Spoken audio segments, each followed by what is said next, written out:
Вы когда-нибудь сталкивались с ощущением, что ситуация или проблема, произошедшая с вами в прошлом, преследует вас до сих пор? Все, казалось бы, разрешилось, но некоторые моменты и переживания всплывают в памяти снова и снова, вызывая порой не самые приятные чувства. В психологической практике такое явление называется незакрытым гештальтом. Как завершить пережитые ситуации и почему они могут оставаться открытыми? Попробуем разобраться в этом видео.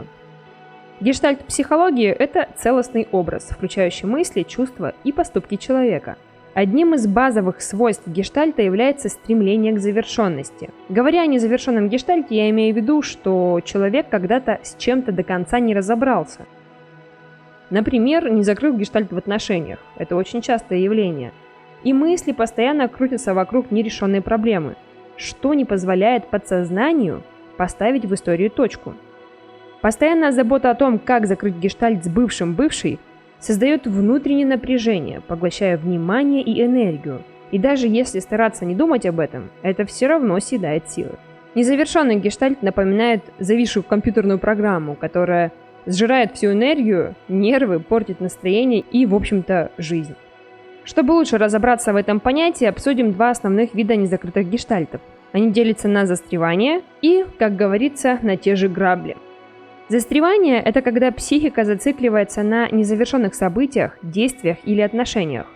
Если вы расстались с милым, но не успели обсудить что-то важное или не смогли объяснить себе причину разрыва отношений, то будете мысленно и долго к нему привязаны, пока не решитесь избавиться от этой романтической занозы. Когда все ясно, понятно и полностью завершено, адаптация происходит гораздо быстрее.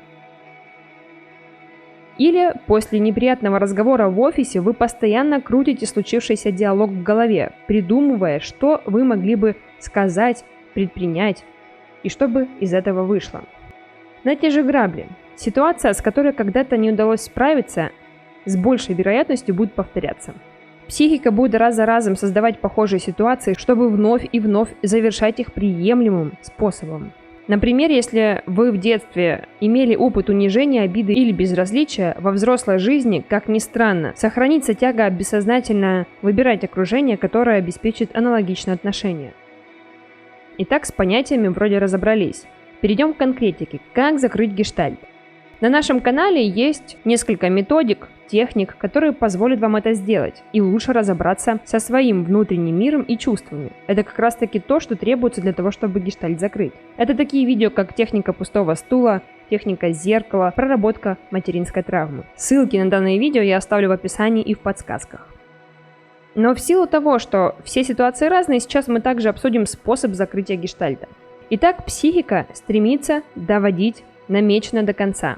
И, сконцентрировавшись на задаче, выдвигает ее в приоритет, пока та не придет к логическому концу. Что же нужно сделать, чтобы этот конец логически наконец-то настал? Как закрыть гештальт? Существует 3 основных шага, с которым человек сможет справиться самостоятельно. Первый шаг. Следует начать прорабатывать одну из ситуаций, которые лежат на поверхности и беспокоят вас прямо сейчас. Найти такую ситуацию очень легко. Нужно взять листок бумаги и ручку и записать все, что задевает за живое, вызывает раздражение и возмущение. Но я думаю, что если вы пришли к этому видео, то вероятнее всего вы уже знаете, с чем имеете дело. Дальше необходимо продумать и по пунктам перечислить, что конкретно в данной ситуации вам не нравится. Как, с вашей точки зрения, все должно было быть и почему. Чему должна была научить вас та или иная ситуация, какой жизненный опыт вы должны были в ней приобрести и так далее. Теперь, когда у вас есть вся информация об идеальном развитии и завершении этой ситуации, нужно погрузиться в нее как можно глубже и полнее прожить ее заново. В процессе этого повторного проживания необходимо выплеснуть те чувства и эмоции, которые вы хотели выплеснуть, но не смогли этого сделать. Сказать то, что хотели сказать, но так и не сказали. Сделать то, что хотели сделать, но так и не сделали. Важное замечание. Проживание ситуации должно проходить не только и даже не столько на уровне ума, сколько на уровне ваших чувств и ощущений. И еще хочется добавить, что не стоит стремиться выполнять упражнения с первого раза. Закрытие гештальта – это работа с травмой, а это процесс очень неприятный и болезненный. Далеко не каждому под силу сделать это с первого раза, поэтому важно дать себе возможность погружаться в ситуацию столько раз, сколько понадобится, чтобы окончательно ее исчерпать и качественно ее проработать. Не давите на себя слишком сильно и дайте себе время. Главное, чтобы в итоге не осталось ничего недосказанного, недопонятого, недоделанного. В результате вы должны разобраться со всеми сожалениями, обидами, гневом, в общем, со всем, что вас тяготит. И третий шаг. После этого всего стоит хорошо пересмотреть свою жизнь с позиции нового опыта. Хотя бы основные переломные моменты. Это задание очень важно, потому что оно помогает изменить представление о себе. В результате заметно снизится восприятие себя как жертвы, ощущение собственной беспомощности и никчемности. И при этом вы начнете чувствовать себя более уверенным, более опытным и более счастливым человеком, потому что будете четко осознавать свои границы, свои возможности и то, как вам стоит себя вести, если вдруг однажды эта ситуация повторится.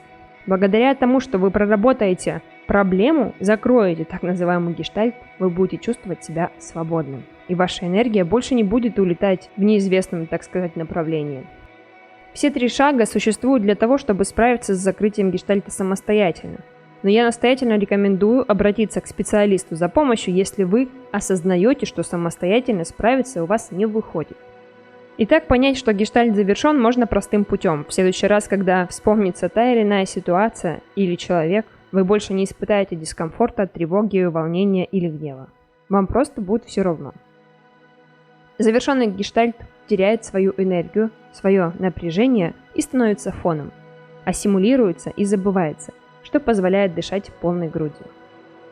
На этом наше видео подходит к концу. Я буду благодарна за ваши отзывы. Если у вас есть вопросы, предложения по темам, которые хотелось бы разобрать, пишите в комментариях, и мы обязательно будем снимать видео на интересующие вас тематики. Ставьте лайк, подписывайтесь на канал, впереди вас ждет еще масса всего интересного. Всем пока!